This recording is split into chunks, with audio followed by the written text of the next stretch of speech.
Hello there. It's great to have you with me for the second Sunday in 2026. Last Sunday we spoke about where grace, in my opinion, begins with you receiving that wonderful gift of salvation. And on Wednesday past the devotion, this is such an abundance of grace. There's never, ever what we would say, enough is enough. No, there is always enough for you and for me. And bearing that in mind, I want to kick off by talking about Paul's experience that he writes in 1 Corinthians chapter 12, where he says, I know a man, but he's talking about himself that was transported into heaven and saw these most amazing things and was told, you're not allowed to tell anybody what you saw. And when he comes back to the reality of his earthly life, instead of becoming conceited and getting a celebrity status or an aura around himself and saying, I have been in heaven, it's almost as if the modern 21st century Christian would write a book about it, a bestseller. Paul keeps it to himself. But he says something really happened to him. He said, God allows Satan to buffet him, to go at him all the time. And he calls it, this is a thorn in my flesh. I'm getting hammered by the devil all the time, non-stop. So what does Paul do? He prays. And then he says, I go to God, and he says, and I'm reading from the NIV, 2 Corinthians 12, 8 and 9, he says, 3 times I pleaded, I begged, I cried before God with the Lord, take it away from me. Lord, in other words, Lord, I can't handle this. Satan's banging on me all the time. Take it away, take it away. And what does God say? Here comes the cruncher. And this is something that we have to absorb. He says, but he said to me, my grace, my unmerited, undeserved, unwarranted favor is sufficient for you. Sufficient for you. Last Wednesday we talked about that abundance. It's so sufficient for you. For, and here comes a clincher, for my power is made perfect in weakness.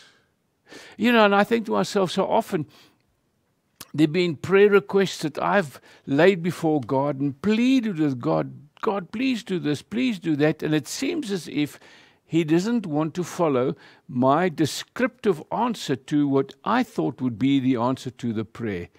But when he does answer, I know that this is the right answer for me.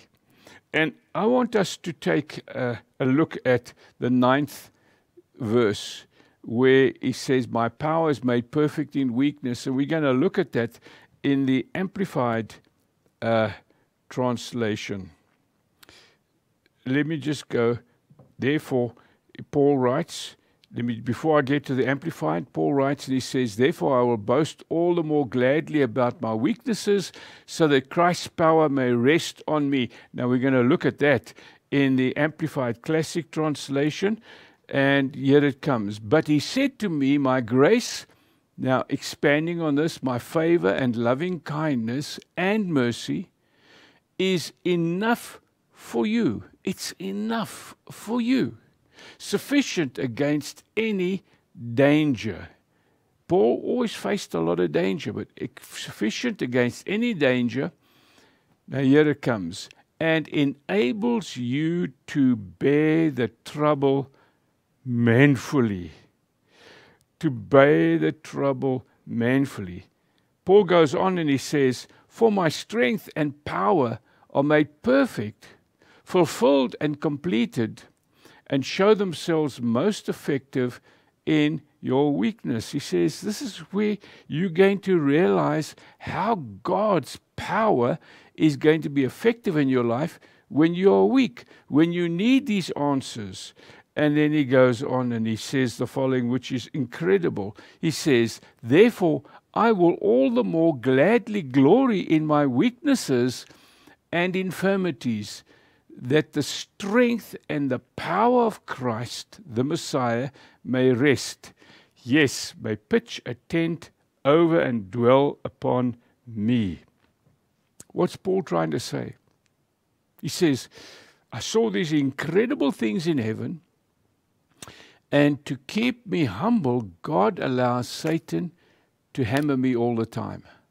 And he says, this has become a real thorn in my flesh. I don't know if you've had a thorn in your flesh. It can be so painful. You are reminded of it all the time. But what is Paul saying? He says, God's grace was sufficient for him when he was shipwrecked.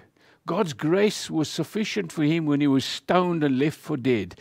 His grace was sufficient for him in prison, in beating, in being rejected and despised. He said, this is how I know God's glory and his power. And when Paul experienced that, what did he say? He says, it's almost as if God is pitching a tent over me. And his presence in the tent, like in a tabernacle, is sufficient to carry me through. So, dear listener, listen carefully. I'm preaching to myself. In 2026, we're going to have the enemy buffeting us all the time.